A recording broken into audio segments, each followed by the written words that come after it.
అక్క బెర్నికే విషయంలో మనం చూస్తే దేవుడికి మహిమ కలుగుందాక ఎన్నో అద్భుత ఆశ్చర్య కార్యాలతో వాక్యము వాళ్ళ దగ్గరికి వచ్చినా కూడా వాళ్ళు తునీకరించిండ్రు, వినడానికి ఇష్టపడట్లేదు.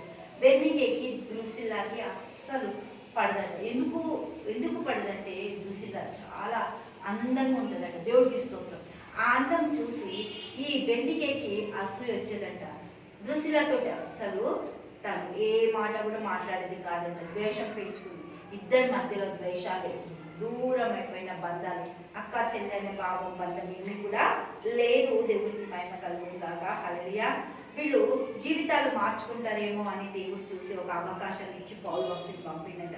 ఆయన ద్రుసిల్లా మార్చుకోలేదు, బెర్నికే కూడా తన జీవితము మార్చుకోలేదు. హల్లెలూయా. వారు చాలా భయంకరమైన పరిస్థితుల్లోనికి వెళ్ళిపోయిండ్రు. దేవుడికి స్తోత్రం. హల్లెలూయా. ఈ యొక్క దేవుడు మాటలన్నీ కూడా చెప్తూ దేవుడికి మహిమ కలుగుందాక.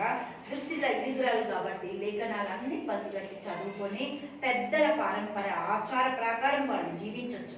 కానీ ఎక్కడ కూడా అటువంటి అవకాశాలు లేవు. దేవుడికి స్తోత్రం. హల్లెలూయా. ఆ యొక్క దృష్టిలో యూదురాలు కాబట్టి చాలా గొప్పతనం. యూదులంటే చాలా గొప్పవారు. దేవుడికి మహిమ కలుగుందాక. వాళ్ళు ఎంతో గొప్పతనం ఉంటుందట. అంటే ఒకసారి యూదులు ఏం చేసిందంటే యూదులకి యేసుక్రీస్తు ప్రభుకి కొంచెం వాదన అయినప్పుడు వాళ్ళు ఏమన్నారు, హల్లెలూయా, నాకు అబ్రాహాము తెలుసు అంటే నువ్వేమైనా అబ్రాహాము కంటే కూడా గొప్పోడివా కదా. ఏమన్నారు, అబ్రాహాము కంటే కూడా నువ్వు చాలా గొప్పోడివా, అబ్రాహాము మాకు తెలుసు అని.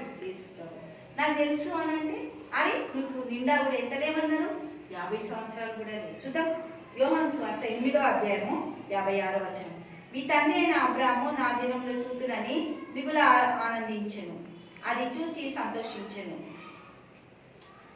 సంతోషించెను అనెను.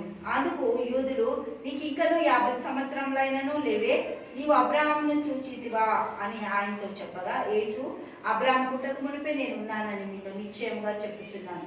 కాబట్టి వారు ఆయన మీద రాళ్ళ రుగుటకు, దేవునికి స్తోత్రం, ఎత్తిరిగా యేసు దాగి దేవాలయంలోనికి వెళ్ళిపోయినారు. దేవునికి మహిమ కలుగును గాక. వాళ్ళు అంత నిష్ట, వాళ్ళకి దేవుడు అంటే అంత గొప్ప. అబ్రాహాము దేవుడు, ఇసాకు దేవుడు, యాకోబు దేవుడు. దేవునికి మహిమ. యేసుక్రీస్తు ప్రభు తన సఖియల ఎద్దకు వచ్చాను కానీ వాళ్ళు ఆయనని గుర్తుపట్టలేదు. వీళ్ళ దగ్గరకు వచ్చిన వాక్యాన్ని వాళ్ళు అంగీకరించట్లేదు, వాళ్ళు వాక్యాన్ని తీసుకోవట్లేదు. వాక్యం మా జీవితాలకు అవసరమే లేదు అన్నట్టుగా వాళ్ళ జీవితాలు ఎంతో భయంకరంగా వాళ్ళు దూరం చేసుకుంటున్నారు. కానీ సమరయ స్త్రీ దగ్గరికి వాక్యం వచ్చినప్పుడు సమరయ స్త్రీ అంగీకరించింది. అమ్మ, నీ పెళ్లిమిటిని తీసుకురాకు అంటే నాకు 5 ఉన్నారు, ఎవరిని దేవాలి, ఎవరు కూడా నా దగ్గర లేరు, 6వ వాడైన నేనే నీ దగ్గర ఉంటా అని చెప్పి దేవాది దేవుడు, దేవుడికి మహిమ కలుగుందాక, ఆ పాపకి కిందని పాడేసి ఆ ఊర్లోనికి పరిగెత్తి ఊర్లో సువార్త చెప్పింది, ఆత్మలని కనింది. దేవుడికి స్తోత్రం. సువార్త కొరకు ఆత్మల పంట సంపాదించింది సమరయ స్త్రీ. దేవుని మాటను అంగీకరించింది. దేవాది దేవుడు, జీవజలపు ఊటను నేనంటే, అయ్యో నేను ఇంత దూరం రాకుండా ఉండడానికి నీవు నాకు ఆ జీవజలపు ఊటలు దయచేయమని అడిగింది. మనం ఆశగానే ఉన్నప్పుడు దేవుని వాక్యం మనము విని అంగీకరించినప్పుడు మన జీవితాలు కట్టబడతాయి. దృష్టిలా బెర్నికే వినడానికి ఎక్కడ ఇష్టపడట్లేదు. హల్లెలూయా. దేవునికి స్తోత్రం. వినలేదు కూడా. వాళ్ళు పౌలుని తునీకరించింది కానీ దేవాది దేవుని వాక్యాన్ని వాళ్ళు తునీకరించారు. దేవునికి మహిమ కలుగును గాక. సమరయ స్త్రీ ఊరు పట్టణం అంతటిని కూడా స్వార్థ ప్రకటించేసింది. దేవునికి మహిమ కలుగును గాక. హల్లెలూయా. తండ్రి యేసానికి స్తోత్రం. గొప్పది అద్భుతకరానికి స్తుతులు స్తోత్రాలు చెల్లిస్తాం.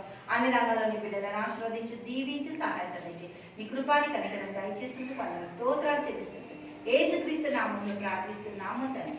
ఆమేన్, ఆమేన్.